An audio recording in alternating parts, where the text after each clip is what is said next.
Baik, Assalamualaikum warahmatullahi wabarakatuh. Sampai bertemu lagi dengan saya, Kak Sam Rizky, dan ini adalah mata kuliah Ekonomi Kreatif di pertemuan keempat. Jadi di pertemuan keempat ini kita akan bahas tentang rantai nilai yang dalam bahasa Inggris disebut dengan value chain, gitu ya.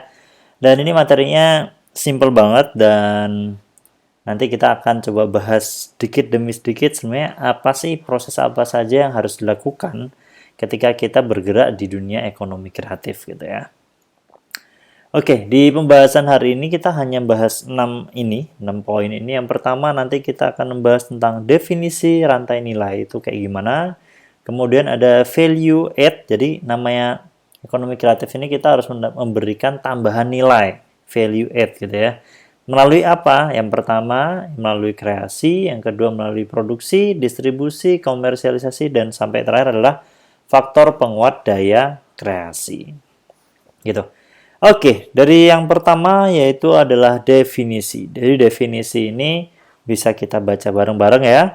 Yang pertama definisi ini adalah sebuah urutan. Jadi urutan proses produksi dari masuknya input tertentu untuk sebuah produk tertentu ke dalam produksi primer, transformasi, pemasaran, dan sampai pendistribusian kepada konsumen akhir. Kayak gitu. Oke, jadi memang rantai nilai ini dimulai dari proses input. Gampangnya sebenarnya IPO ya, input, proses, output. Gitu. Dan di sini memang prosesnya panjang. Ternyata setelah proses itu nggak cuma proses doang, tapi ada namanya pemasaran, ada packaging, macam-macam ya. Nanti kita akan lihat bareng-bareng. Nah, di industri kreatif itu ada 4 ini tadi. Mulai yang pertama adalah creation. Jadi mulai dari proses buatnya, kemudian buat itu baru ide doang ya, baru buat ide, kemudian ada produksi. Setelah kita produksi akhirnya kita distribusikan. Setelah distribusikan kemudian apa yang terjadi kemudian? Nah, kita baru mengkomersialkan tadi, menjualnya. Kalau ini menarik banget kalau di industri kreatif ya, di ekonomi kreatif ini unik karena di setiap fase ini tadi di creation-nya aja sudah ada challenge, sudah ada masalah masing-masing. Di masalah produksi itu udah beda lagi. Nanti masalahnya biasanya ada di metode dan alat-alatnya, bahannya juga ngefek gitu. Distribution itu ini lebih challenging lagi. Kalau kita scope-nya gampang, kalau kita jualnya tingkat RT itu mudah ya, tapi ketika tingkatnya sudah tingkat provinsi, tingkat nasional, apalagi tingkat multi negara, itu menjadi sebuah tantangan tersendiri. Kemudian ada yang terakhir adalah tahap komersial. Gimana caranya produk kita ini bisa dikenal oleh banyak orang dan akhirnya berubah menjadi beli, nggak cuma dikenal tapi akhirnya dibeli. Nah, ini gimana caranya gitu. Oke, kita akan bahas sekilas aja nanti di masing-masing tahap ini ada apa aja sih. Ini kalau gambaran keseluruhan kayak gini. Jadi dulu ini bahas banget itu waktu saya kuliah S2, meskipun kalian sekarang masih S1 dan untuk semester ini baru semester 1 ya, tapi nggak apa-apa. Minimal ini saya kasih pemanasan aja. Ternyata ini akan dipakai loh sampai nanti gitu. Dan ini nggak cuma di ekonomi kreatif, bahkan kalau kalian kuliahnya di IT manajemen nanti pasti belajar ini. Gitu ya. Kita lihat dari yang paling bawah itu industri pendukung dan terkait gitu kan. Kemudian jadi ini nggak bisa kita berjalan sendiri itu nggak bisa. Contoh kita jualan makanan nih, makanan apa ya, tempe gitu kan. Kita kan nggak bisa kan tiba-tiba ada tempe gitu, nggak ada. Dimulai dari bahan dulu. Bahannya apa? Oh, bahannya ternyata kedelai. Yowis, berarti industri yang terkait adalah industri pertanian kedelai gitu kan. Nanti ketika kita geraknya di bidang yang berbeda ya pasti industri pendukungnya juga akan berbeda juga. Ketika kita bikin animasi, pendukungnya apa? Mungkin pendukungnya adalah industri komputer gitu kan. Karena kita butuh spek yang tinggi, kita butuh pentap macam-macam. Tapi kalau kemarin kita lihat ada di ekonomi kreatif salah satunya bidangnya adalah tentang percetakan. Ya, pendukungnya akan beda lagi, berarti lebih ke mesin percetakan. Gitu ya, tintanya kayak gimana. Oke, setelah paling bawah kita lihat panah-panah ini dilihat pertama adalah kreasi. dari proses kreasi ini, dilihat lagi atasnya, itu adalah penciptaan nilai yang tadi kita ngobrol. Jadi nggak bisa dong, Pak, sekarang tuh sudah banyak ya Pak animasi. Terus apa dong bedanya punya saya? Nah, itu harus ada nilai tambahnya. Entah kalian dari kualitasnya akan diperbaiki, atau mungkin dari ceritanya yang akan kalian rubah, atau mungkin ada dialog-dialog tertentu yang nggak dimiliki oleh uh, animasi lain gitu. Kemudian selanjutnya ada fase penyampaian nilai. Penyampaian nilai itu ada di produksi dan distribusi. Jadi proses produksi ini dan distribusi itu menjadi satu kesatuan memang, dan itu adalah proses transfer nilai tadi. Oke lah, produk kita emang bagus. Wah, kita bikin bakso beranak. Idenya udah bagus, tapi pas kita nggak bisa memproduksi dengan baik, akhirnya ya nggak bisa tersampaikan bakso beranak itu kayak gimana yang benar gitu. Apalagi distribusinya. Pak, saya punya ide Pak, mau bikin game. Idenya bagus nih. Gamenya ntar wah tentang Nusantara, tentang kerajaan-kerajaan di ini. Wah bagus. Tapi pas eksekusi produksinya nggak bisa, ya sama aja. Tapi ternyata produksinya bisa nih. Pas jualnya nggak bisa. Jualnya piye Pak? Ternyata kalian malah bikinnya di Linux, atau kalian bikinnya ternyata di desktop. Atau mau bikinnya di PS4 tapi kalian nggak punya ininya, engine-nya. Sama aja kan, nggak bisa akhirnya. Itu. Kemudian yang terakhir adalah komunikasi nilai. Produknya udah bagus, distribusinya bagus, tapi nggak ada orang yang tahu kalau produk kita tuh eksis. Kalau produk kita tuh ada gitu. Jadi memang ini ada 4 ini harus terrangkum semuanya. Dan ini basicnya adalah urut ya, mulai dari kreasi, produksi, distribusi, sampai pemasaran. Atau yang disebut dengan komersialisasi tadi. Selanjutnya nanti akan ada iklim industri kreatif. Nah, ada komunitas kreatif. Contoh saya geraknya di bidang game. Game itu kalau di Indonesia ada komunitas kreatifnya, namanya AGI, Asosiasi Game Indonesia. Kalau yang board game juga ada, namanya API BGI, Asosiasi Pegiat Industri Board Game Indonesia. Kalian bisa datengin asosiasi-asosiasi ini biar kalian tahu gimana sih industrinya sekarang. Mungkin kalian juga bisa tanya-tanya tentang biaya produksi atau marketing channelnya kayak gimana. Bahkan di Indonesia sudah ada kementerian yang fokus di situ. Kemarin pertemuan sebelumnya kita bahas ya. Ada Kemenparekraf, Kementerian Ekonomi Kreatif dan Pariwisata. Gitu. Kalau tahun kemarin dipisah jadi namanya Bikraf, Badan Ekonomi Kreatif gitu ya. Kemudian gimana kejelasan dan jaminannya? Bisa nggak sih animasi atau game ini didistribusikan bisa jadi jaminan nggak? Gitu. Bisa, buktinya ada Sopo Jarwo. Bahkan kemarin teman kami yang di Eduka Studio, sekarang videonya sudah ditayangkan di TV gitu kan. Bisa nggak masuk bioskop? Bisa. Atau mungkin bisa nggak sih kita bikin game-gamenya ini kemudian didistribusikan ke tingkat internasional? Bisa banget. Sekarang ada Steam ya kan. Atau kalian bisa distribusi sendiri, ada Google Play Store, ada di iTunes juga bisa sekarang. Ini gampang banget. Tapi yang jadi masalah ada yang nomor 2 itu regulasi dan hukumnya kayak gimana. Terutama kalau kita ngomongin plagiat nih. Nah, bisa nggak kalau kita bikin film animasi, lakonnya 2 orang, gundul juga, apakah itu kita dibilang plagiat dengan Ipin Upin? Nah, itu nanti ada pembahasan sendiri ya. Kemudian game juga sama. Contoh, Pak, ada game Flappy Bird, Pak. Saya mau ngerubah Flappy Bird ini yang awalnya burung, saya rubah jadi penyu. Yang awalnya dia terbang, ini jadi berenang menghindari koral-koral kayak gitu. Bisa nggak? Itu apakah plagiat atau enggak? Nah, itu ada pembahasan sendiri ya. Dan itu memang menarik karena nanti hukum ini regulasinya juga tergantung zona masing-masing gitu ya. Di Indonesia berbeda dengan di Amerika. Di Amerika berbeda dengan di Singapura gitu. Dan kalau di Amikom yang selama ini saya lakukan, kalau kalian tertarik Pak, saya tertarik mau bikin game Pak, tapi saya cuma bisa gambar ya Pak. Bisa.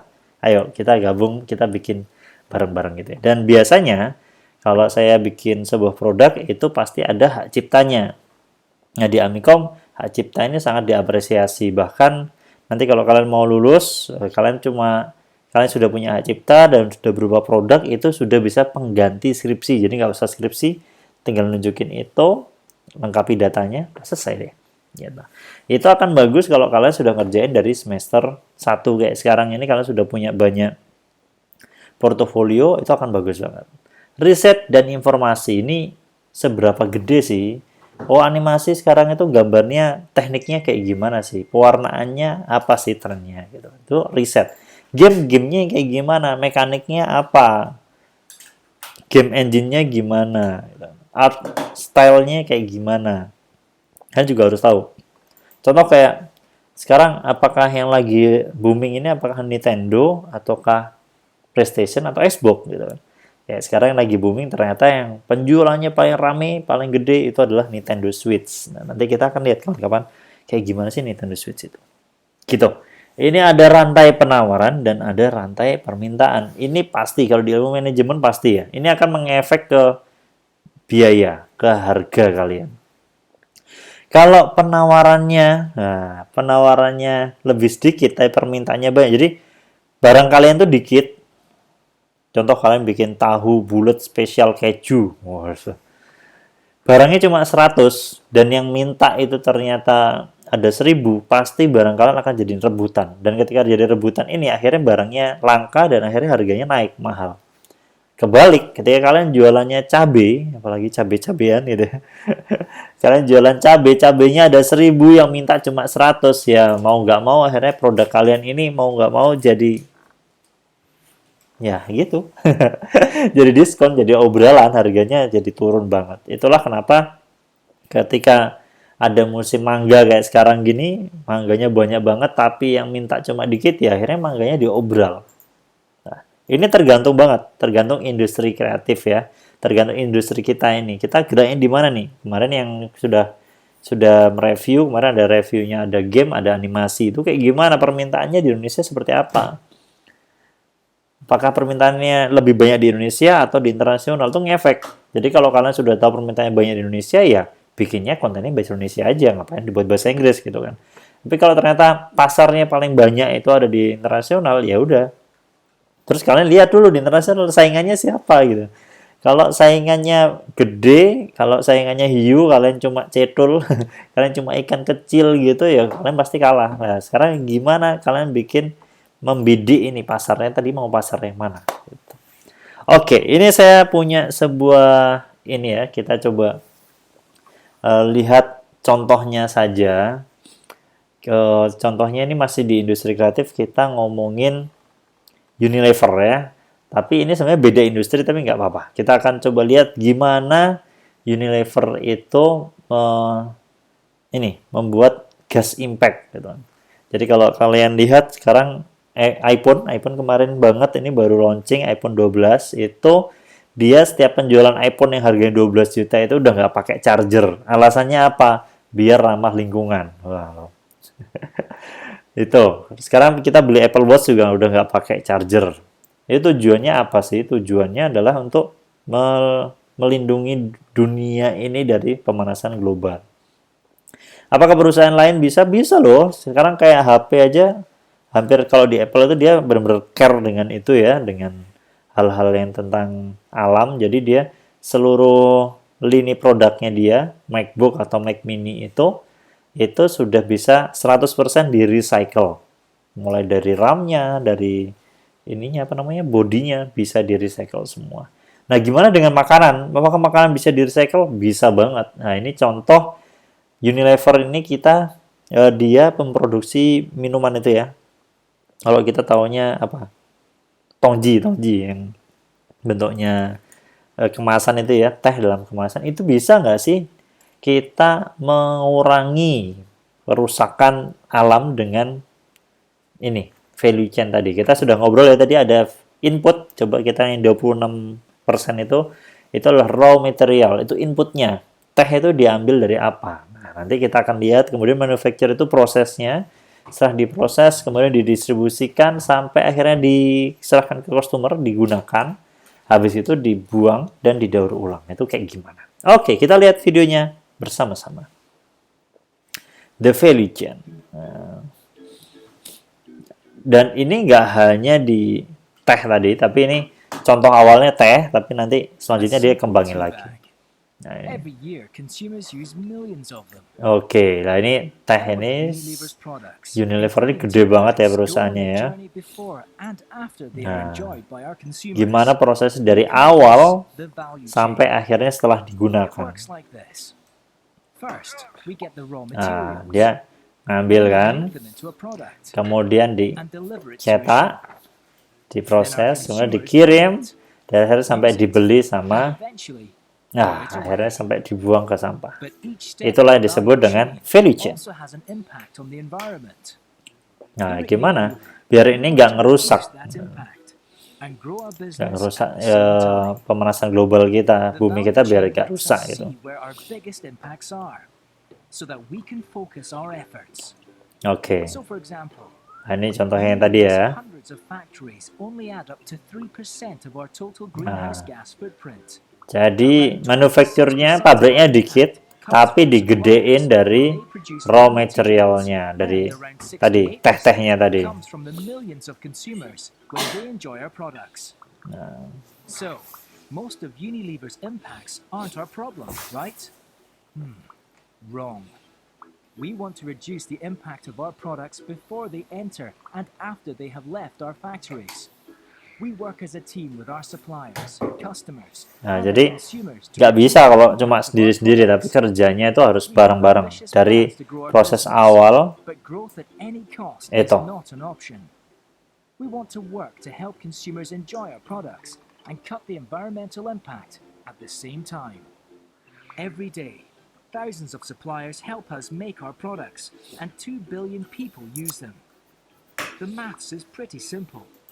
If we get ourselves, each of our suppliers, customers, and consumers to be a little more sustainable, these small actions will add up to a big difference. Ini kalau ngomongin Really big difference. secara keseluruhan, produk kita secara keseluruhan dari proses pembuatan sampai nanti setelah produk after sale ya, ketika produk kita sudah dibeli sama konsumer itu gimana. Ini kalau kita ngomongin tadi impact-nya dalam lingkungan. Tapi kalau kita ngomongin hal-hal yang lain, bisa banyak banget yang bisa kita gali gitu ya. Jadi ini contoh kalau makanan aja. Makanan kalau di Jawa Timur ada namanya jemblem.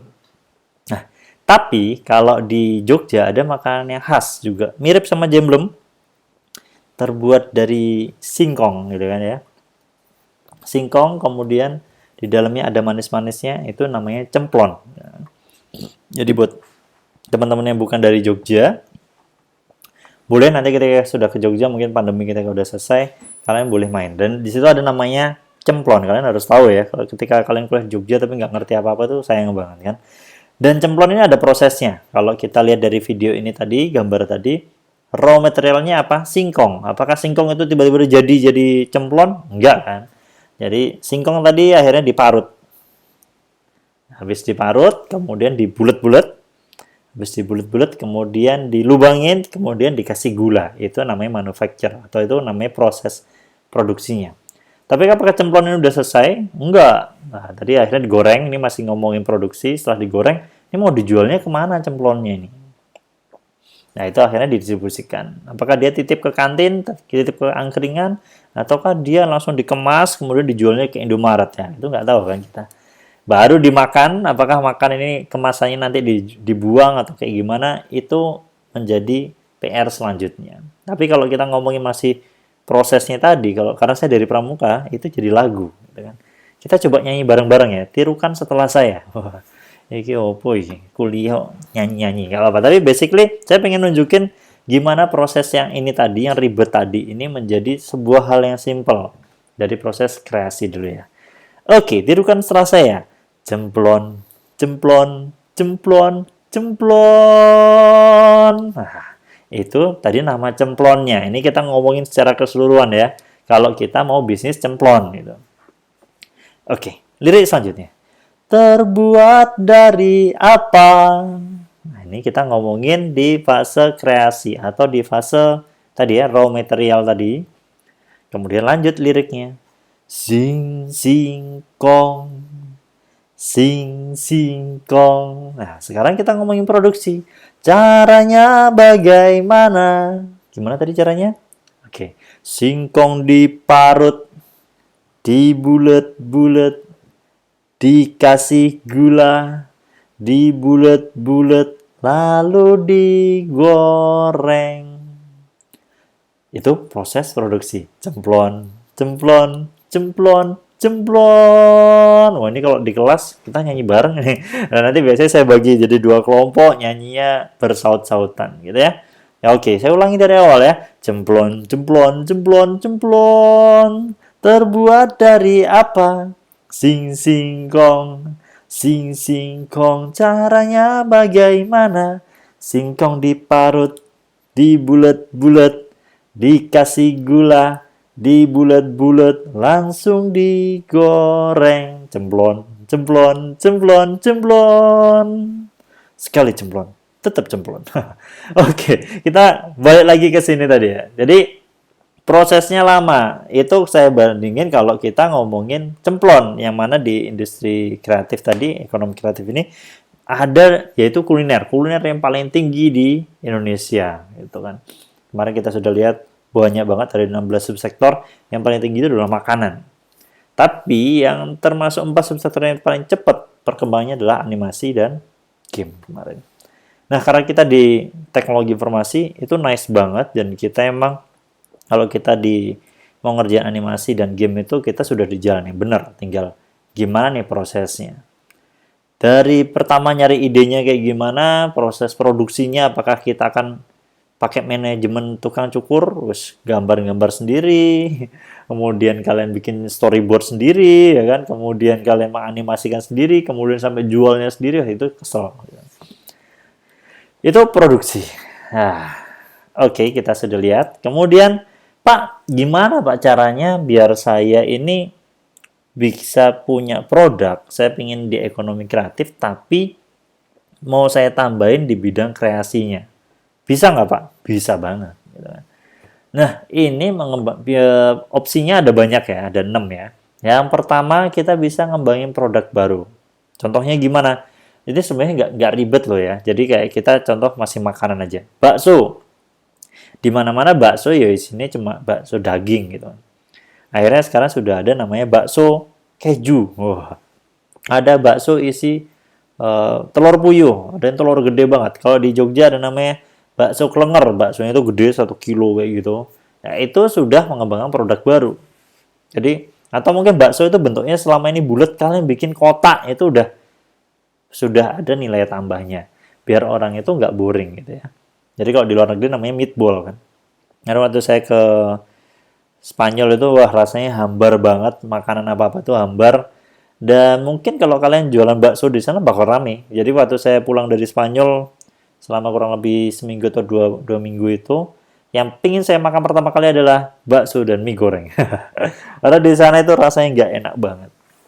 Nah, mungkin ada sesuatu yang di Indonesia itu suatu hal yang biasa banget sampai kalian bosen, tapi ketika kalian jual ke luar negeri, itu jadi luar biasa. Contoh kemarin di Inggris ada orang jualan tempe goreng, itu larisnya minta ampun, padahal di Indonesia sampai dibuang-buang gitu kan. Nah, itu opsi yang pertama, produk baru.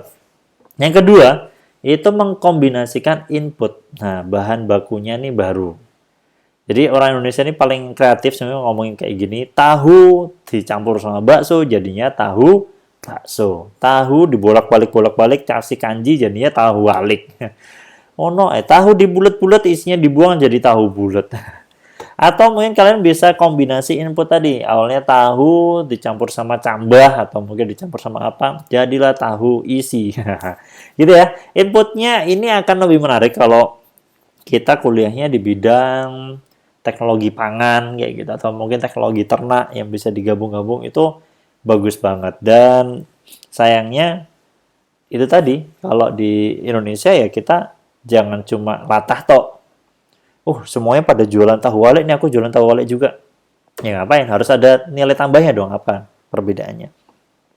Apakah tahunya itu bahan bakunya yang biasanya tahu biasa, kalian pakai tahu yang di Kediri, tahu kuning ya, warnanya kuning, kemudian tahunya dikemas kalian apain? dikelola bahan bakunya, dicampur dengan yang macam-macam, itu sudah kreasi di bidang kreasi. Ini tadi ya, ada penambahan nilai di bidang kreasinya tadi. Kemudian nomor 3, mengembangkan sumber pemodalan baru. Bisa loh, Pak, saya itu mau ini, Pak. Mau jualan tahu, Pak. Tapi saya nggak punya duit. Gimana dong, Pak? Tahunya apa, Mas? Tahunya tuh kecil-kecil, Pak. Dimasukin ke kemasan, nanti jadinya itu enak, crispy gitu. Terus dia ada rasa-rasanya macam-macam. Ada rasa keju, ada rasa coklat, ada rasa yang dulu pernah ada. Ya sebenarnya ya. Oke, jadi setelah kayak gitu, dia nggak punya duit nih ceritanya. Bisa nggak, Pak? Saya itu, tapi itu sebenarnya ide teman saya, Pak. Saya bisa nggak, Pak, cari duit selain dari utang ke bank? Bisa banget. Jadi kalau kalian tahu ada namanya crowdfunding, ada di Indonesia itu dukung kreasi, ada karya karsa juga ada banyak ya. Kalau kita bentuknya sosial, ada namanya kitabisa.com, itu juga bisa. Itu kita urunan dana. Kalian nanti akan bikin produknya, kemudian kalian bikin kemasannya, kemudian kalian bikin kampanyenya ya. Akhirnya nanti kalian dapat pendanaan baru. Itu sudah sebuah kreasi yang baru, ada nilai tambahnya. Tuh. Kemudian nomor 4, mengembangkan metode atau cara baru lah. Jadi, kalau kita bikin tahu, nih masih judulnya tahu, kita selama ini bikin tahunya itu selalu kayak gitu-gitu aja, digiling, kemudian digoreng, atau tadi cemplon ya. Cemplon itu singkong kayak gitu. Gimana kalau singkongnya ini ternyata disimpan dulu di suhu tertentu, atau dijemur dulu, baru akhirnya dihancurin, kemudian jadilah cemplon yang baru. Metode baru itu value add. Ada nilai tambahnya. Dan dengan metode baru ini harusnya ada sesuatu yang baru lagi. Maksudnya gimana? Oh, setelah saya kompres kayak gini, Pak, setelah saya tambahkan zat kimia kayak gini, atau setelah saya jemur sekian hari, itu ternyata nilai dia apa namanya? Yang biasanya kayak gudeg aja yang cuma 3 hari, ini bisa bertahan sampai 1 bulan, Pak. Nah, contohnya kayak gitu. Dengan metode cara masak yang berbeda. Nomor 5, mengembangkan desain. Yang tadi saya udah obrolin ya. Desain, ukuran, kualitas kemasannya, corak baru itu udah bagus banget. Jadi kalau kemarin, saya mungkin nggak tahu udah pernah cerita belum ya. Kemarin kita pernah dilatih orang Belanda. Itu mereka datang ke sini dan dia melatih salah satunya di gudeg Yujum. Ya. Gudeg itu kan memang cuma maksimal 3 hari ya. Maksimal lagi seminggu lah kalau dimasukin kulkas. Dan itu biasanya ribet bawanya. Padahal kalau orang ke Jogja itu pengennya makan gudeg. Akhirnya ada dia membuat kemasan yang kotak-kotak itu yang kayak kalau kita beli kornet kan bentuknya gitu ya. Kemasan pakai kayak seng gitu, besi-besi. Itu akhirnya sekarang ada gudeg kayak gitu. Nah, ini adalah sebuah nilai tambah. Gudegnya rasanya podo, prosesnya juga sama, yang beda cuma desain kemasannya toh. Itu boleh banget. Contoh di Jogja juga lagi rame namanya bakpia kukus. Bakpia selama ini kayak gitu, keras teksturnya, ini dikukus sekarang. Kemudian jadi rasanya kayak bakpo kecil gitu rasanya. Nah, itu nilai tambah dan itu sekarang dia gila-gilaan sampai habis-habis gitu kalau orang jualan itu. Gitu ya. Yang terakhir, kita bisa memperluas saluran distribusi baru. Nah, contoh kayak tadi bakpia kukus ini, kalau bakpia 25 yang sudah terkenal di Jogja itu dia sudah punya pabrik dan dia saluran distribusinya udah jelas. Pasti di tempat-tempat wisata gitu ya, di Malioboro, kemudian dia juga punya toko-toko yang beredar di sekitaran Jogja. Nah, si bakpia kukus dia melakukan pendekatan yang berbeda. Dia bikin outlet-outlet kecil di mall. Wah, bakpia yang biasanya di pinggir jalan sekarang naik kelas di mall. Ini kan distribusi baru. Nggak mungkin kita juga bisa, kalau kalian lihat fenomena-fenomena terbaru kayak sekarang, gara-gara pandemi ini sampai Pizza Hut aja dijual di pinggir jalan. Itu saluran distribusi baru gitu ya. Ada banyak cara kok untuk jualan itu. Jadi kalian nggak usah mumet, nggak usah puyeng. Ini ada banyak cara untuk menyelesaikan masalah itu. Oke.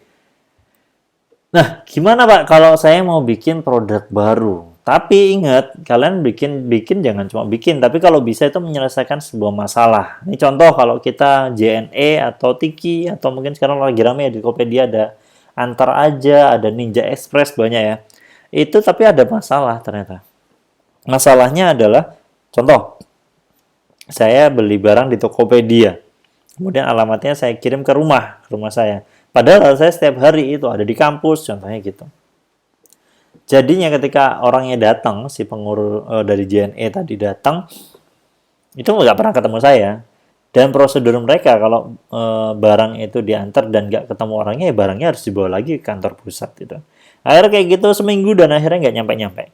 Bisa terjadi kayak gitu. Nah, ini ada orang punya solusi alternatif gimana caranya biar nggak ribet kayak gitu. Dia bikin sebuah kotak nih, kotak yang di tengah ini, kotaknya kayak vending machine gitu, dan di kotak ini akhirnya semua pengiriman barang ke sini. Jadi dia kayak pos gitu, tapi nggak perlu ada orang yang jaga di sini. Gampangnya kalau kalian lihat di mall itu sekarang ada kayak outlet kayak gini, tapi sewa power bank. Tapi nggak ada yang jaga, ya tinggal top up, masuk situ. Ini juga sama, kita lihat bareng gimana cara kerjanya. Oke, ini perusahaannya namanya Fus. Dia mesti ada masalah dulu. Nah, merchandise juga bisa. Kemudian di rumah sakit juga bisa. The cost of inventory and reorders. Low stock can lead to shortage of supplies. Nah, belum lagi biaya gudangnya. Kayak saya bikin board game sekarang ini, gudangnya itu yang mahal sebenarnya. All these problems could just vanish into thin air.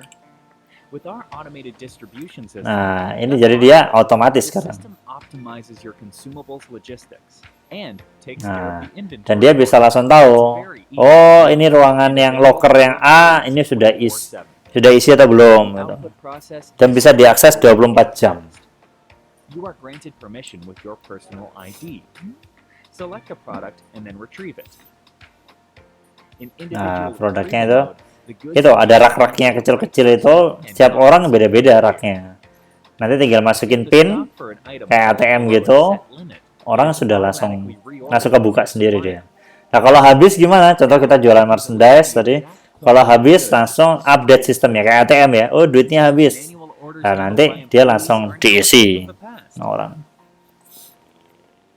Due to its service access at the front, the machine can be placed in a space-saving location. With up to 2,100 compartments compacted on a 1.5 square meter area, the system is a real space saver. Due to its variable compartment layout and suitability for sensitive products, the machine can be used in any industry.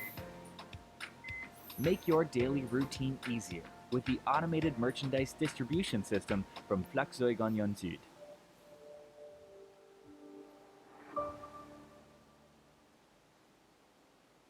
Oke, itu tadi contoh. Nah, kenapa sih ini jadi urgent? Jadi kalau memang itu cuma pengiriman barang yang biasa sih nggak ada masalah ya. Tapi ketika barangnya itu penting dan urgent gimana dong? Contoh infusnya habis nih.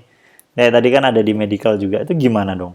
Nah, ini jadi sebuah hal yang urgent dan penting banget gitu. Makanya dia buat kayak gini. Dan ini di Indonesia sudah ada. Kemarin saya terakhir ke Bandung itu di stasiun sudah ada kayak ginian. Jadi orang ngirimnya itu langsung ke posnya itu. Oh, posnya ngirimnya di stasiun. Jadi kita kalau mau ngambil tinggal ke stasiun itu. Atau mungkin bisa juga di kampus, di Amikom, atau mungkin di UGM. Jadi orang tinggal datang ke situ aja, nggak harus datang ke kosan kalian gitu. Oke, itu adalah salah satu contoh menambahkan nilai tambah di proses produk, di proses kreasi ya, baru di ide doang. Sekarang gimana Pak kalau saya mau nambah nilai, ada tambahan nilai di proses produksi. Nah, gimana dong? Tadi baru ngomongin ide, kalau sekarang sudah produksi. Jadi kalau kita tahu, kenapa sih Samsung itu selalu setahun dia bisa bikin acara 4 kali gitu. Kalau iPhone dia cuma setahun sekali ya. Itu kenapa? Itu karena nomor 1 tadi. Tuh judulnya. Life Circle of Product. Jadi kenapa sih dibikin kayak gini? Biar orang itu punya banyak pilihan. Contoh Samsung apalagi Xiaomi ya. Yang Samsung sekarang dia lininya udah jelas gitu. A01 harga sejutaan ya buat lini yang orang-orang yang baru punya smartphone gitu. Ntar ketika A21 gitu itu berarti buat yang sudah agak mahal dikit, harga satu sudah hampir 2 juta. A3, A5 mungkin kalau sudah ke atas lagi sudah masuknya ke Galaxy S ya, S20 atau habis ini mungkin S30 gitu. Ketika orang mau yang butuhnya pen, dia butuhnya pakai Galaxy Note. Tapi itu setiap tahun pasti ada update. Tujuannya apa? Biar orang mau beli lagi produk kita gitu. Itu namanya life cycle of product. Kalau kita launchingnya bareng-bareng di satu waktu aja, langsung muncul Galaxy S, Galaxy A20, A50 bareng semuanya, ya orang pilihannya banyak jadinya gitu kan. Malah puyeng jadinya kan. Nah, akhirnya sama Samsung dibuat per bulan, per 3 bulan, per 2 bulan itu launching mereka. Apple juga gitu. Apple sama.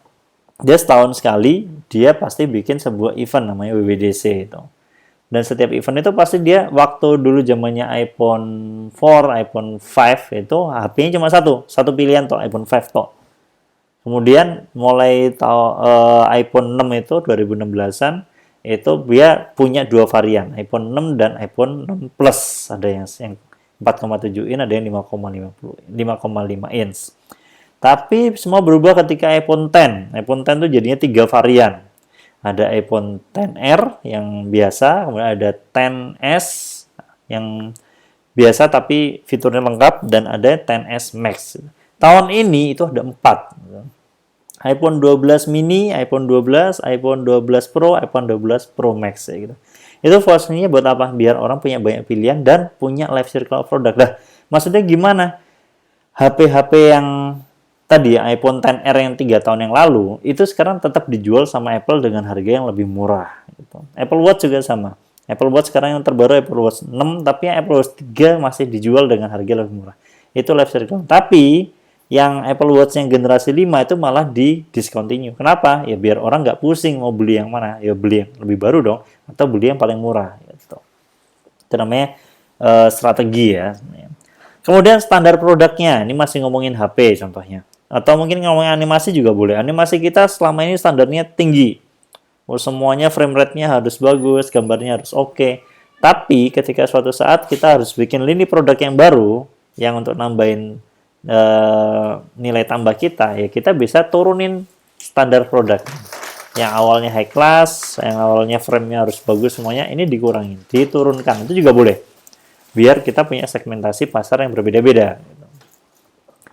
Kemudian ada juga namanya user friendly. Nah, ini yang susah nih. Gimana caranya produk kita ini gampang digunakan oleh customer? Ya buat apa kita bikin HP yang fiturnya banyak banget, toh ujung-ujungnya dipakai aja susah gitu. Nah, ini nanti ada mata kuliah IMK, mudah-mudahan waktu kalian nanti semester 5 ketemu saya lagi. Nanti kita akan bahas user friendly itu kayak gimana. Yang keempat ada namanya fleksibel sesuai kebutuhan pengguna. Kalau kalian tahu Xbox sekarang ngeluarin controller untuk orang-orang yang difabel. Biar mereka tuh bisa main game meskipun mungkin tangannya sakit atau kakinya sakit, atau mungkin dia punya kelemahan di yang lain gitu ya. Atau kalian mau bikin produk yang bisa lebih mudah digunakan untuk orang-orang buta, bisa banget loh. Bikin game untuk orang buta itu kan nice banget ya. Bahkan ada beberapa penelitian di Australia itu meneliti bikin game untuk terapi orang yang sakit gagal otak. Nah, itu jadi tesis, jadi skripsi, atau bahkan jadi disertasi gitu. Nomor 5 adalah kombinasi dengan budaya. Ini yang menarik. Jadi kalau kalian cuma bikin animasi tok tapi tanpa ada unsur budayanya, ya kurang oke jadinya. Ini kalian bisa tambahkan unsur-unsur kayak gitu. Ada banyak ya. Kemarin sudah dari tugas-tugasnya saya lihat sudah ada beberapa yang mereview produk yang animasi tapi khas Indonesia banget gitu kan. Ada bajai kan. Bajai jadi transformer itu kan Indonesia banget. Kemudian ada lagi, ada banyak kok, ada yang orang dari Malang itu dia bikin animasi tentang Jogja, itu juga bisa. Intinya tentang budaya-budaya tertentu. Nah, gimana sih proses produksi ini? Ini contohnya saya tunjukin dari dia, judulnya apa ya ini ya? Saya lupa nih. Oh, T-shirt War. Jadi dia awalnya iseng aja bikin stop motion. Kalian mungkin yang punya hobi kayak gini bisa banget. Kemudian setelah dia iseng ternyata dilirik oleh McDonald. Dan akhirnya McDonald bikin iklan. Bikinin dong aku iklan. Durasinya nggak sampai 1 menit gitu. Dan biayanya luar biasa ya. Itu minimal tuh 26 juta. Atau mungkin 50 juta lebih ya. Nah, gimana caranya? Ya intinya kalau kalian punya sebuah ide, jangan cuma ide toh. Kalian coba bikin, eksekusi, kemudian di-share. Kita lihat videonya kayak gimana.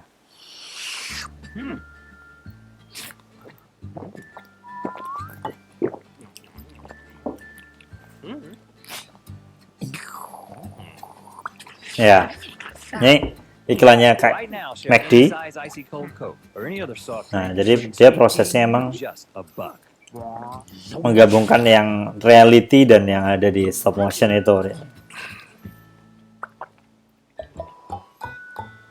Bentar banget ya, ini cuma 30 detik. Nah, nah dia nggak sendirian. We collaborated with Joe Penna, aka Mystery Nah, Guitar. Mystery Guitar Man itu juga keren banget. Kalian silakan lihat videonya, nice banget Joe Penna itu.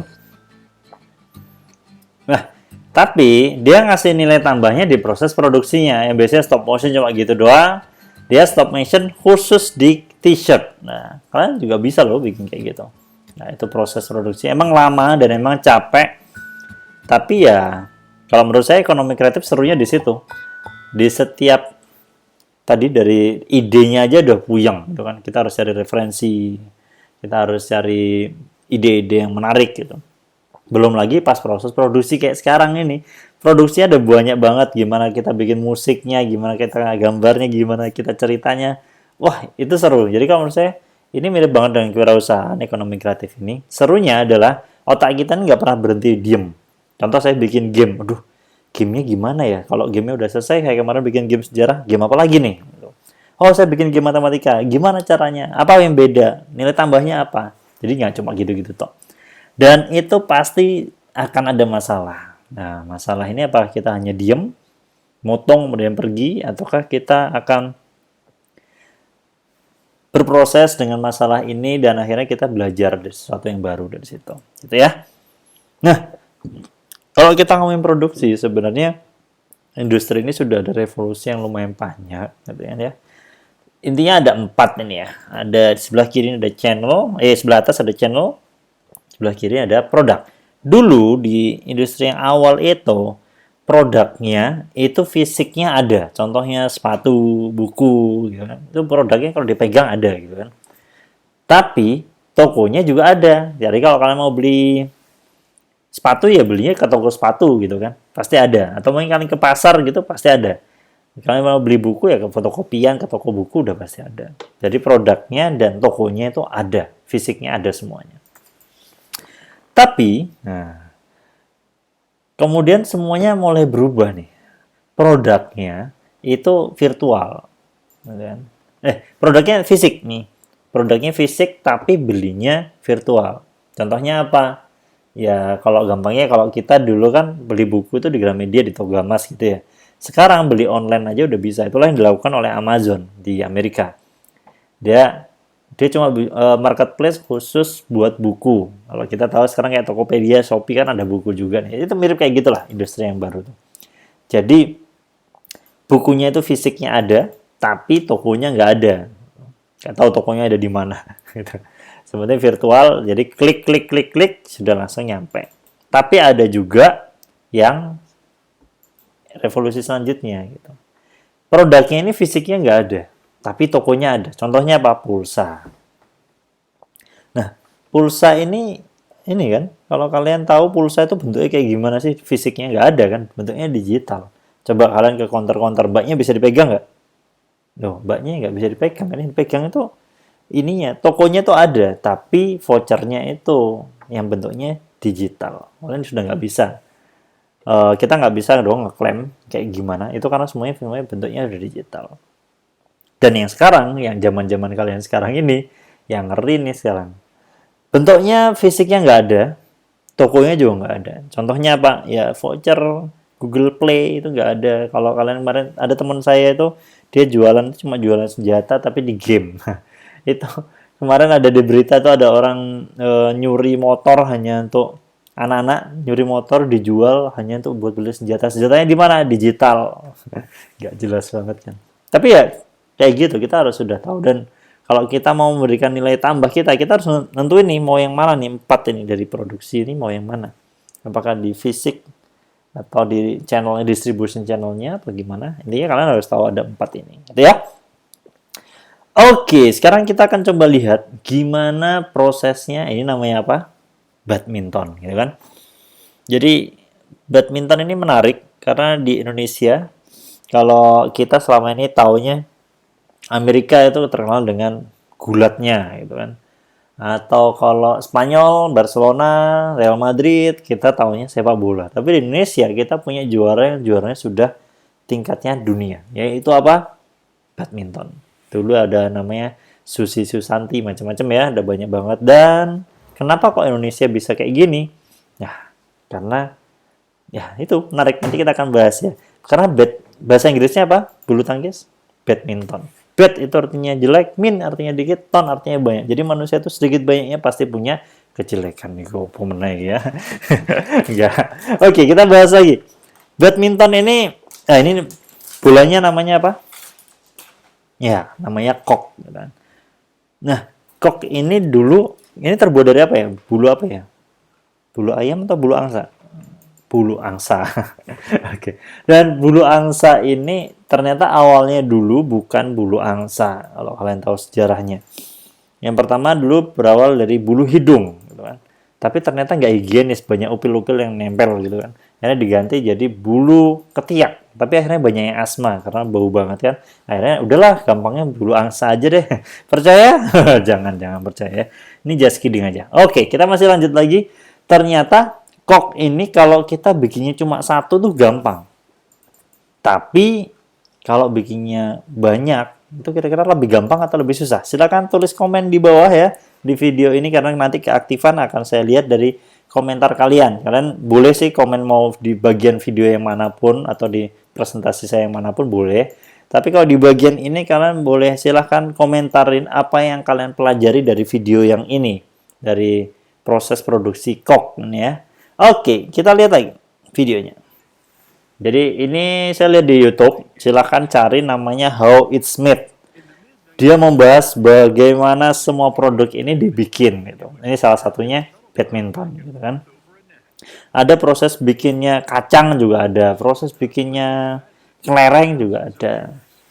Nah, kita lihat gimana proses awalnya gitu.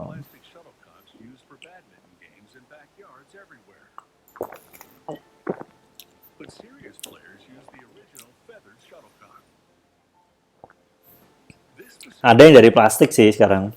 Yuk, kalau yang aslinya itu dari angsa. Proses awalnya kayak gini. Jadi dia milih-milih dulu, ya kan?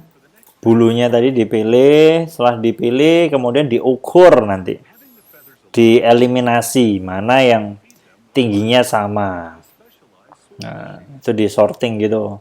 Oh, ini yang bagus, ini yang enggak. Ya gitu. Ada sensornya masing-masing. Dari tingginya, dari kualitasnya. Nah, karena dia harus spesifik. Gedenya seberapa, panjangnya, kualitasnya. Nah, ini akhirnya mesin ya, pakai mesin semua itu. Kemudian sudah disortir. Oh, ini tinggi, ini yang panjang gitu. Tapi tetap ada manualnya lagi. Setelah itu dicek lagi.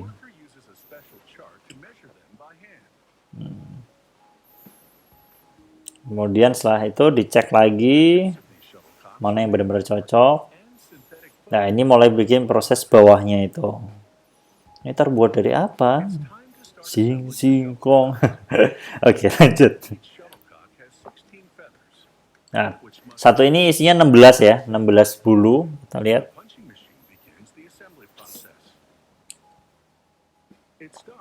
Nah, kemudian dilubangin gitu untuk masukin bulunya tadi.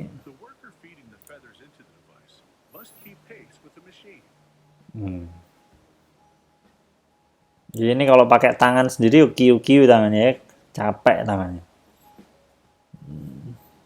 Jadi dia pakai mesin itu. Kemudian ini diatur keseimbangannya kayak gimana.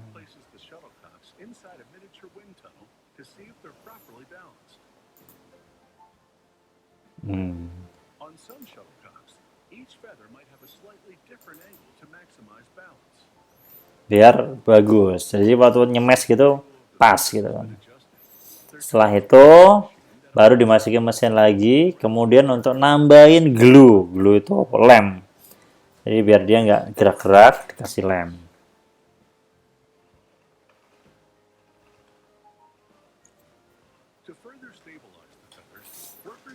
Habis itu baru dikasih jahit, dijahit pakai ini ya,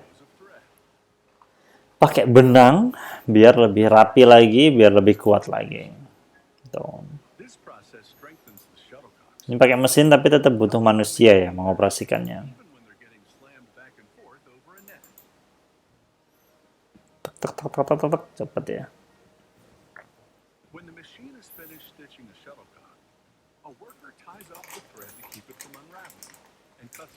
Baru diikat pas finishingnya, kemudian dipotong.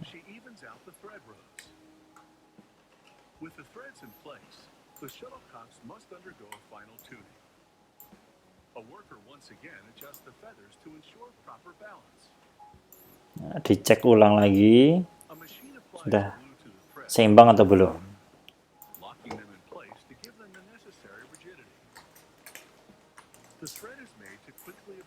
Nah, ini diambil glue-nya tadi, lemnya dia serap lagi. Gitu kan. Nah, ini baru dikasih merek. Bentar. Ini nama bisnis modelnya namanya wet labeling.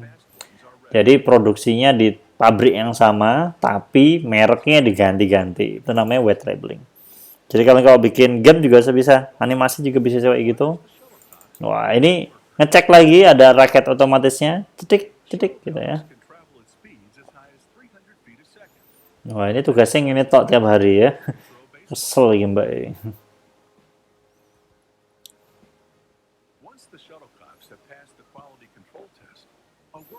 Ini quality controlnya nih yang susah.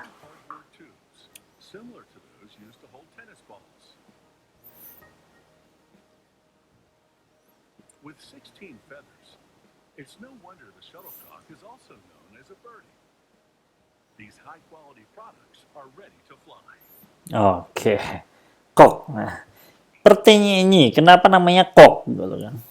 Jadi itu memang ya karena orang Indonesia banyak yang kepo dan mereka orangnya kritis banget dan mereka banyak yang bertanya, kok bentuknya nggak bulat, kok warnanya putih, kok terbuat dari bulu angsa? Banyak yang tanya-tanya, kok.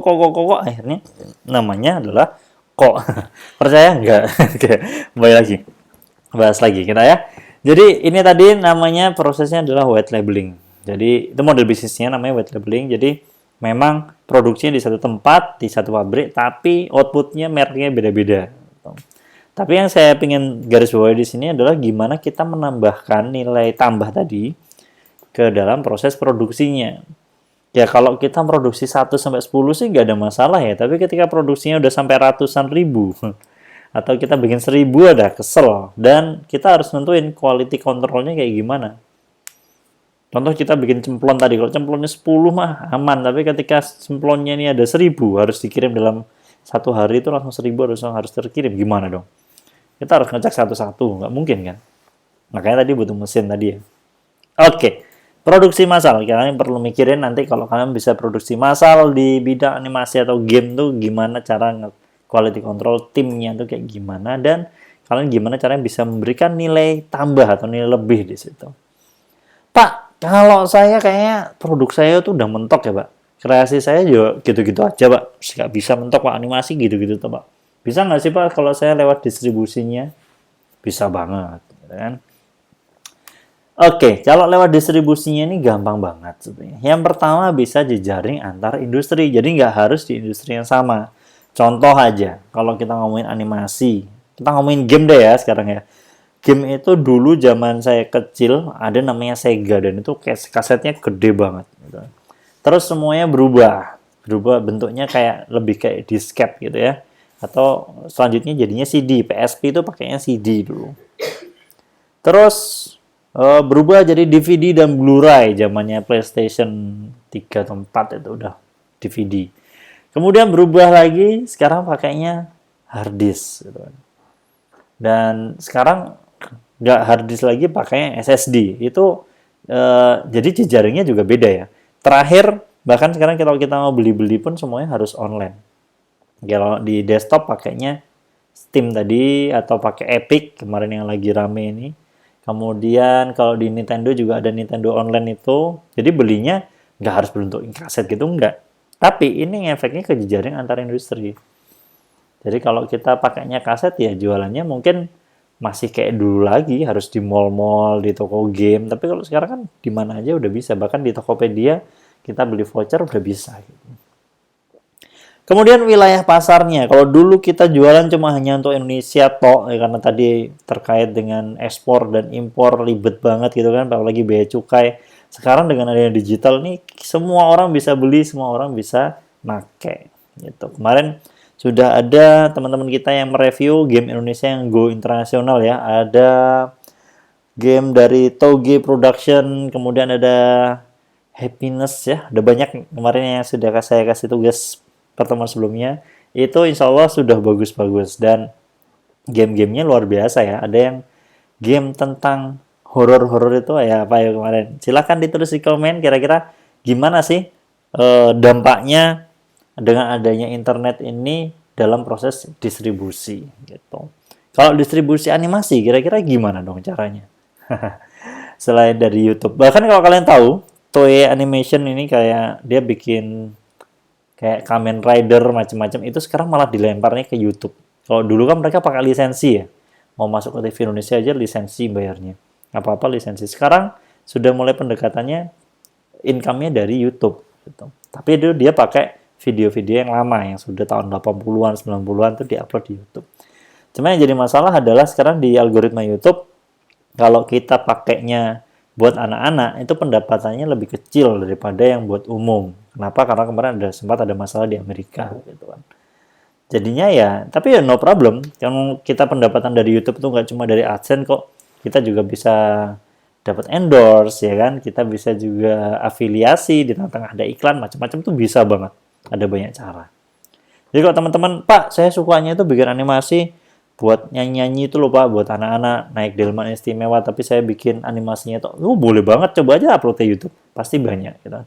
Karena anak saya pun saya downloadin itu gitu. Dan pasti orang tua yang punya anak pasti akan nyari kayak gituan. Nah, wilayah pasarnya sekarang unlimited jadinya. Kita nggak harus tahu orang Swedia hanya untuk jualan di sana, kita tinggal upload YouTube aja, animasi udah beres gitu kan. Atau kalau game ya sama, kita tinggal upload ke Steam, siapa aja bisa beli gitu kan. Gitu. Oke, nomor 3, kalau di distribusi kita bisa bikin alat komunikasi yang cocok. Ini sama juga. Ini karena sebab adanya internet, ya udah kalian bikin landing page aja udah oke banget. Nah, sekarang gimana caranya bikin landing page yang bagus dan bisa diakses banyak hal dan ini bisa bagus di HP, di tab dan di layar monitor kita kayak gimana gitu ya. Yang terakhir adalah sentra industri di Sleman, di Bantul, di sini, apalagi di Bandung ya. Di Bandung itu ada gedung dia spesialis pameran karya ekonomi kreatif gitu. Jadi di setiap daerah insya Allah sudah banyak banget yang pemerintahnya itu peduli dengan ekonomi kreatif ini. Jadi kalian jangan, wah pokoknya punya aku paling keren, aku nggak perlu koordinasi, nggak perlu kolaborasi dengan orang lain. Nggak. Jadi kalian tetap harus tahu dong market kalian siapa yang bergerak di bidang itu yang mirip sama kalian, dengan kayak gitu akhirnya kalian bisa sharing. Kayak sekarang saya di satu grup pengembang imersif se-Indonesia. Itu bisa AR, bisa VR kayak gitu ya. Itu ada komunitasnya gitu. Oke. Ini akan saya kasih contoh bagaimana kalau distribusi ini tingkatnya gede banget. Kayak contohnya di Amazon ya. Kalau kita ngirim 10 buku dalam sehari mah aman gitu kan. Tapi ketika itu nggak cuma buku. Awalnya bukunya cuma merek-mereknya, judulnya beda-beda gitu ya. Tapi sekarang di Amazon ini ada sampai 1000 item yang harus dijual. Beda dengan Tokopedia ya. Kalau Tokopedia kan akunnya punya akun masing-masing. Jadi ngirimnya ya dari daerahnya dia, yang jualan itu di mana. Tapi kalau Amazon nggak. Dia punya warehouse itu apa sih bahasa Indonesia nih? Dia punya gudang yang gede banget gitu kan. Dan di setiap hari dia harus ngirim ribuan barang ini ke jutaan manusia yang ada, yang dia jualan, yang dia beli di Amazon. Bahkan dia sampai akhirnya bikin robot dan dia sekarang lagi proses bikin drone untuk nganter barang-barang ini. Oke, kita lihat bareng-bareng gimana Amazon mengirimkan barang-barangnya setiap hari. Oke, tinggal klik, kemudian orang langsung datang barang. Cuma kita nggak tahu kan prosesnya gimana sih sebenarnya.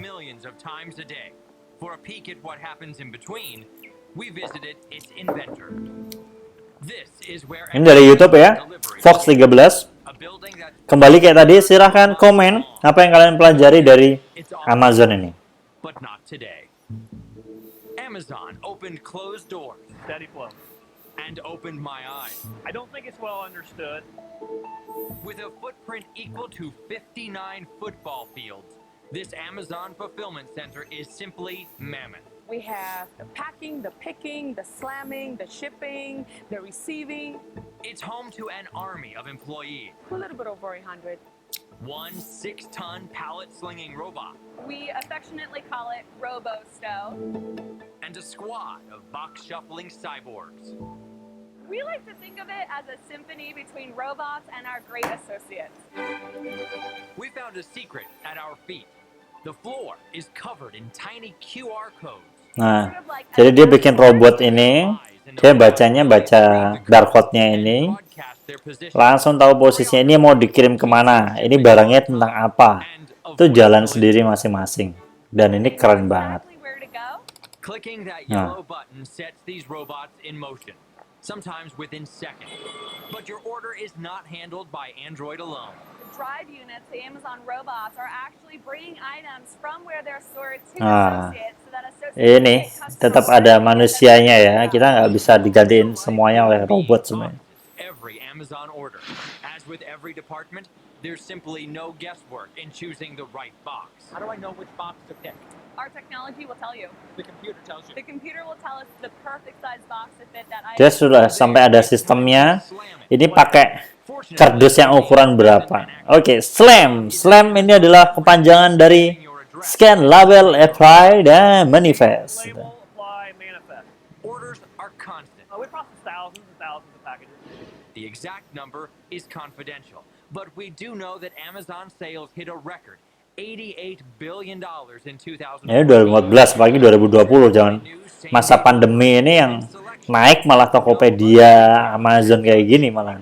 Orang males keluar, tinggal dikirim aja. It looks like a lot, and it is. Amazon says those shelves are home to 1 million different items. 1 miliar I think the typical customer realizes that. barang-barang yang berbeda. Probably not. We even spotted a toilet in stock. You name it, we have it. Chaos. You name it, you have it. Terus pokoknya mau beli apa aja ada. Kalau kita sapu gada ya, That speed isn't Palu gada. Palu bilang gue ada. Order levels fluctuate, and yes, there are rush hours. Yet Amazon says its software regulates the line to maintain a steady pace. In order to have 1 million unique items in this facility, you have to be able to do that. As gaping, gargantuan, gigantic as this fulfillment center is, it's Oke. not alone. We have 109 fulfillment centers worldwide. Locally, 59 football Ini fields. 59 lapangan sepak bola kurang gede katanya. Ngeri. Ya, ini sekarang dia lagi proses dipakai drone So stay tuned. ngembanginnya. Amazon has taken heat for claims of harsh conditions at its warehouses. Perhaps that's why it granted us access behind the locked gate and let us interview Diane Ortiz. I'm happy to have you guys. She recently joined Amazon. Diane works 10-hour days, 4 days a week, is paid more than the national average, and disputes the company's critics. I think they'll be in awe. Surprised, extremely surprised. The other reason for our visit is you. This invitation is a rare opportunity to give shoppers an insider's view. It's an Oke. Jadi dia sampai open, siapa aja boleh datang ke situ, boleh daftar. Nanti mereka akan tahu prosesnya gimana sih di Amazon And itu. to put a face on the company that with the click of a button It takes more than that. delivered A to Z. And I love it. Chris Camore, Fox 13 News. Ngeri ya. Dari hanya ide doang, awalnya dia sekarang jadi orang terkaya di dunia ya. Hanya idenya pengen orang kalau beli buku, dulu awalnya cuma buku doang nih dia. Second, you're gonna have to wait Oke, until ini ngomong apa sih Pak D? 2060. Gotta Ya. wait till New Year's. Yo. Oke. Mhm. Ya, jadi ide awalnya cuma gitu toh. Gimana caranya orang mau beli buku? Dulu awalnya Amazon tuh fokus ke buku doang. Buku dengan online gitu toh. Sekarang berubah dari cuma buku karena you name it, you have it gitu kan. Palu gada, Palu bilang gue ada gitu. Nah, ini adalah dia memberikan nilai tambah di proses produksinya tadi gitu. Nah, bisa nggak Pak yang lain, Pak? Ada. Nah, ini yang terakhir. Komersialisasi. Gimana caranya kita beriklan, tapi ada nilai tambahnya. Yang jelas ya harus pasarnya jelas banget. Contoh saya bikin game nih. Gamenya ini mau saya jual. Gamenya ini sebenarnya buat anak-anak. Tapi apakah saya bikinnya untuk anak-anak? Enggak dong. Kenapa? Karena anak-anak ini cuma bisa lihat tapi nggak bisa beli. Yang bisa beli adalah ibunya atau gurunya. Jadi saya riset pasarnya adalah untuk orang tuanya gitu. Jadi kalau saya bikin iklan ya iklannya buat orang tuanya gitu kan. Kemudian nomor 2, kekuatan dan kelemahan pangsa pasar. Tadi harus tahu siapa saingan kita dan mereka kelebihannya apa. Kita harus lebih dari sesuatu yang dari dia. Kalau dia bikin iklannya, dulu sempat rame ya, Indosat, Telkomsel sama SL itu dia pada perang tarif dan iklannya gila-gilaan di TV. Itu kenapa? Ya karena kayak gini, ada nilai tambahnya gitu. Kalau yang paling unik adalah, kalau kalian tahu, regulasi rokok itu kan sekarang nggak boleh, di iklan rokok itu nggak boleh ada gambar orang rokok. Terus gimana dong? Itulah yang dilakukan oleh jarum 76, yang itu ya, yang dia ada, yang digosok kemudian muncul jin, kuberi kau satu permintaan. Wah, aku kabulkan kau satu permintaan. Itu kan sebenarnya nggak ada hubungannya sama rokok gitu. Nah, tapi disinilah nilai tambahnya dari iklan yang kalian bikin gitu. Bahkan iklan juga nggak melulu bentuknya film, nggak melulu bentuknya video. Ada banyak banget iklan-iklan yang menarik gitu. Dan di promosi, apalagi di pameran, kemarin saya ikut pameran yang di Game Prime itu, mereka yang dia bikin game virtual reality tapi pakainya sepeda. Dan itu gimana dia pamerannya? Ya dia ada sepeda, orang langsung nyoba langsung pakai virtual reality-nya. Itu akan berbeda dengan hanya cuma dikasih brosur gitu. Sama, ketika kalian promosi juga gitu. Kalau kalian cuma brosur, apalagi brosurnya biasa hitam putih, ya orang ya gitu-gitu aja gitu.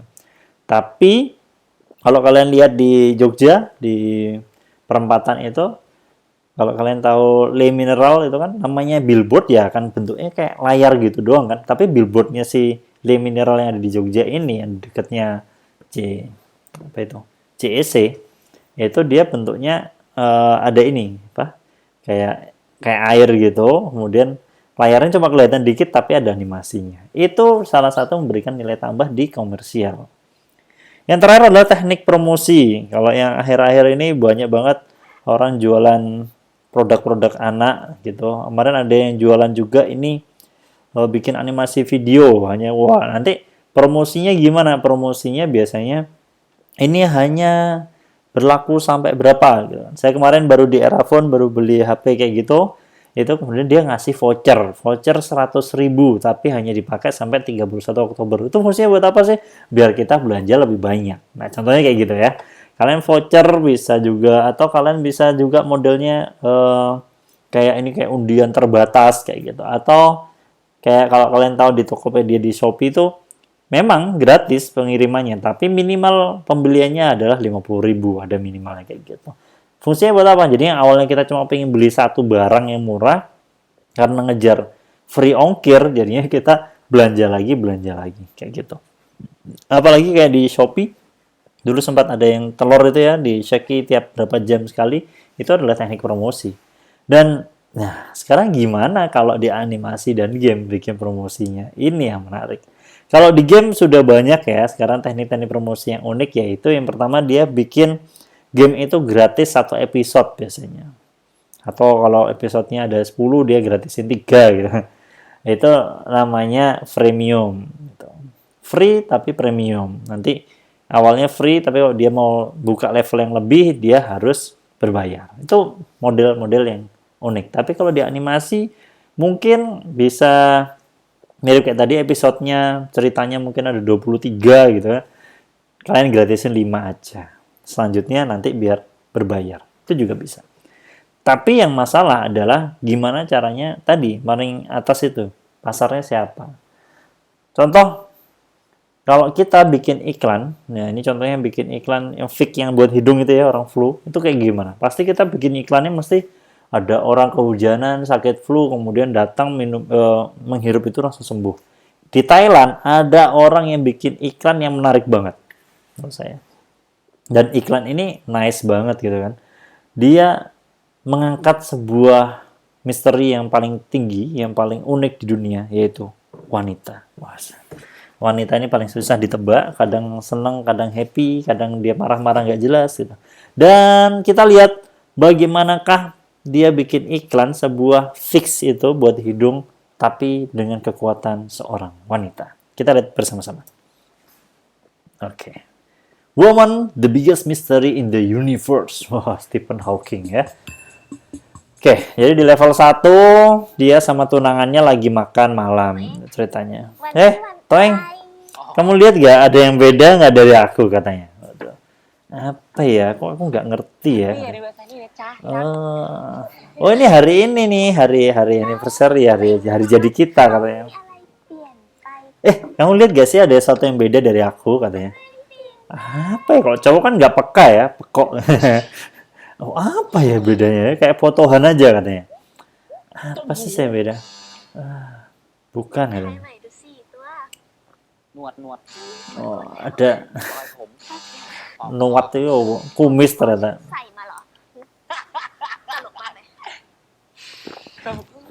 Oh, langsung marah-marah kan? Salah dikit, salah. Pokoknya cowok itu selalu salah. Dia udah mulai bete nih ceweknya. Wah, level 2.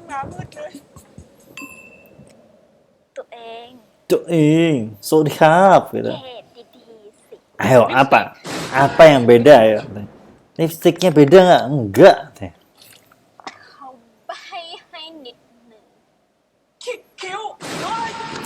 Alisnya beda, bukan katanya.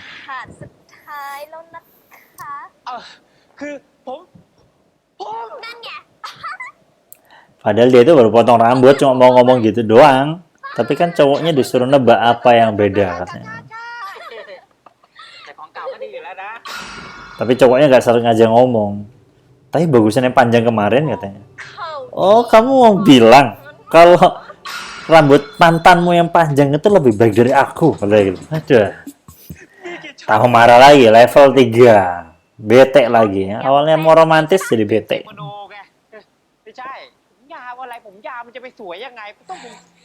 Iya, mantannya menghubungi lagi pas lagi berantem kan. Aduh. Oke, dia udah almarhum nih, udah.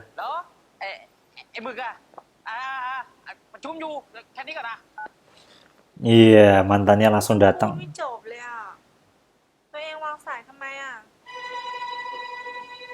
Oke. Marah-marah deh langsung. Iya.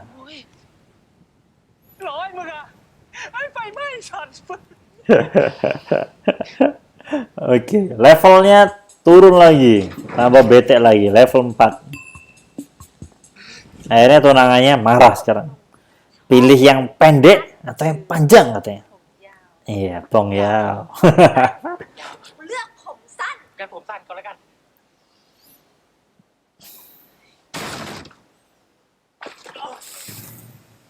Oke. Jadi iklan, apalagi kalian di bidang ekonomi kreatif, iklannya harus lebih kreatif lagi. Ini salah satunya ya. Kita ambil positifnya aja dari video yang berapa menit ini, 3 menit ini. Dia putus asa guys. Nah, mana cincinnya katanya. Tambah marah-marah lagi deh. Aduh, udah levelnya udah penuh nih, gak bisa dipencet lagi katanya. Ternyata masih ada yang secret. Oke.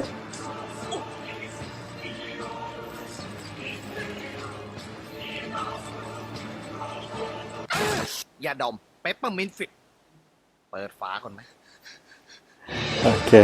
ยาดม Peppermint Fit เย็นถึงใจ Oke. Moodnya jadi mood booster banget kan. Ya awalnya marah-marah, sekarang happy.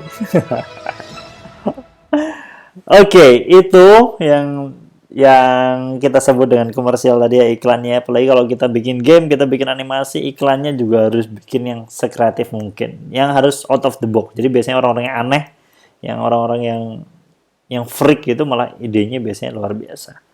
Oke, itu. Dan itu kalian harus banyak referensi ya, karena ini yang akan kita bahas sekarang.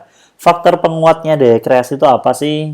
Ada 7. Yang pertama edukasi, yang kayak kalian sekarang kuliah, pasti akan ada bedanya kalian S1 dengan teman-teman kalian yang nggak kuliah, yang hanya SMA aja. Pasti berbeda. Yang berbeda bukan karena ilmunya, tapi pola pikirnya. Makanya kalau kalian nanti waktu skripsi, tiba-tiba kalian putus asa, ketemu teman-teman udah pada kerja, tapi mereka kan nggak kuliah, gitu kan. Kalian kuliah, pasti ada bedanya, dan kreasinya pasti beda, gitu.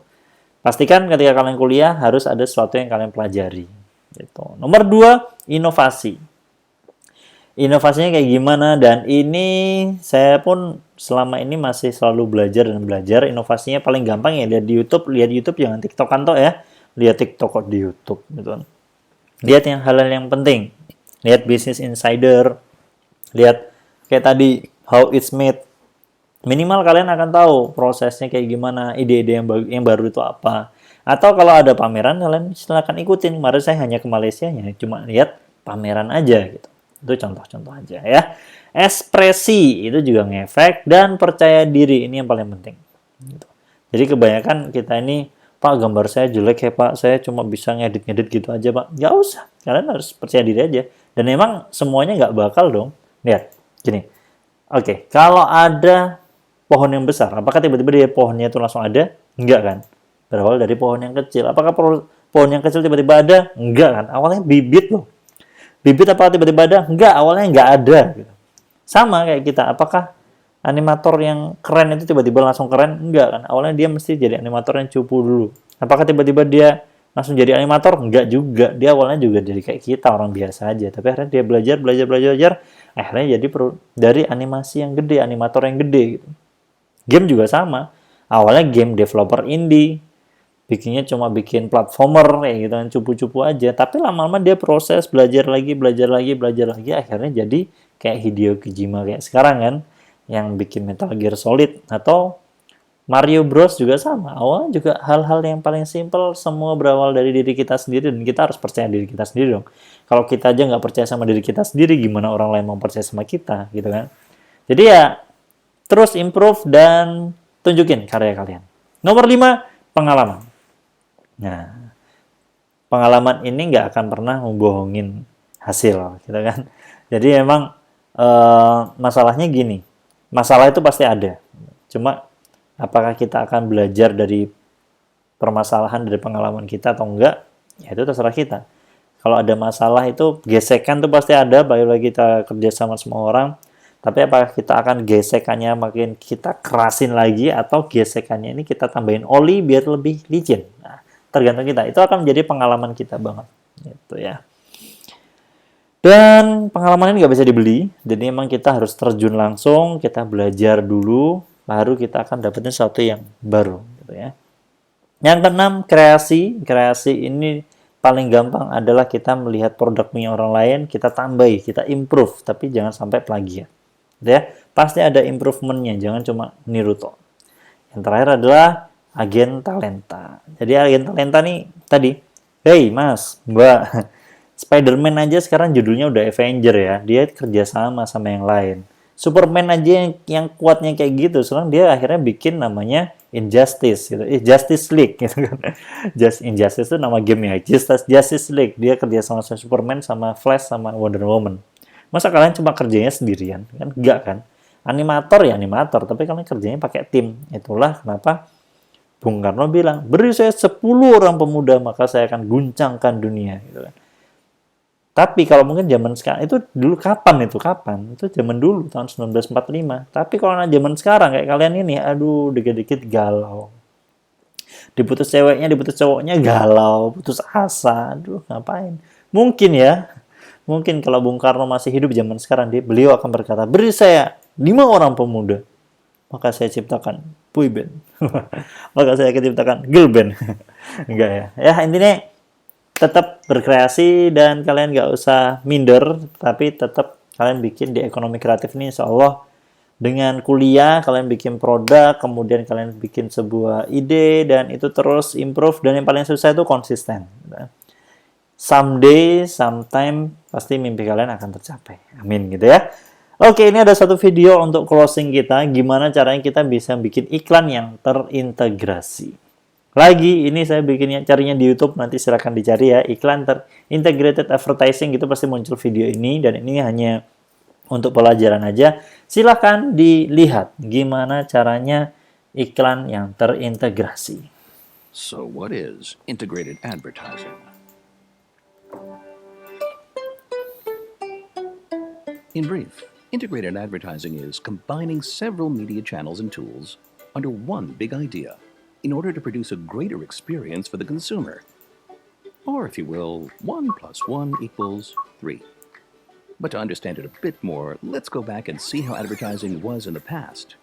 Back then, we would advertise in a one-way direction, delivering our message with the few media channels there were: TV, radio, newspapers, billboards. The consumer would get the Ternyata message. iklan tuh udah banyak banget, gak cuma lewat toko gitu kan, Then came the lewat internet, and the website media gitu kan, used bisa increased lewat and became koran. more sophisticated. And us, Tapi orang we puyeng bombarded the biasanya. consumer with our message through every media channel we could. Today, when technology, the internet, and social networks are really a part of the consumer's life, they change the way he consumes information, decides what to buy, experiences brands, and he's much more connected and involved. But he also loses interest very quickly. And even if he doesn't say it explicitly, he's looking for something beyond the marketing message and wants to know what's in it for me. This new situation brought about integrated advertising, a method of advertising that's based not just on an idea, but on a big idea. What does it mean, big? Bigger than another marketing message, something that really interests the consumer, gives him value, and lets him take Okay. part in an experience he would want to be involved in. Ini yang menarik adalah cara bikin dia videonya tuh nice banget, hanya dengan kotak doang ya. Mungkin kalian juga bisa loh bikin iklan nih kayak gini, bikin explainer kayak gini. With media tools that will link to each other and not just stand alone like in the old kind of advertising. So no matter where the consumer encounters the message, he will still be part of the experience. And what is the role of the advertising agency in all of this? Because the big idea combines a number of tools that are sometimes operated by different professionals, such as app developers, public relations, social media, and others, it's important that the ad agency leads the process from start to finish, making sure everything is done using the same language, that every channel really serves the big idea, and analyzing the effectiveness of each tool during and after the campaign. In other words, be a navigator, the brand navigator. This new role requires us Brand navigator ini kayak endorsement. Contoh kayak Samsung, dia pakai Dian Sastro. Bisa kayak gitu ya. Also to be updated with the new and innovative media tools that pop up every day. If we do all these things, we will create more memorable and emotional advertising for the consumer, not only because of its marketing message, but also because of the experience that comes with it.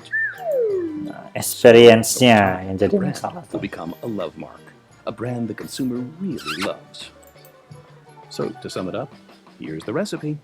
1 big idea, wise usage of integrated media tools, consumer experience, and a brand navigator.